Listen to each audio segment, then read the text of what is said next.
সকালের নরম আলোয় রতনপুর গ্রামের বাজার জেগে উঠেছে। চারিদিকের মানুষের কোলাহল, সবজি বিক্রেতার হাঁক ডাক আর মাটির চুলার ধোঁয়া।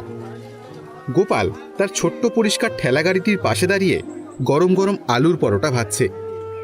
তার দোকানে কম ভিড়, কিন্তু যারা আছে তাদের মুখে তৃপ্তির হাসি।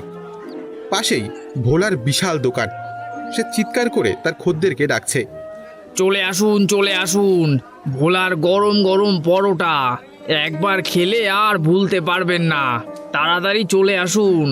একজন বৃদ্ধ লাঠিতে ভর দিয়ে কাঁপতে কাঁপতে গোপালের দোকানের সামনে এসে দাঁড়ায়।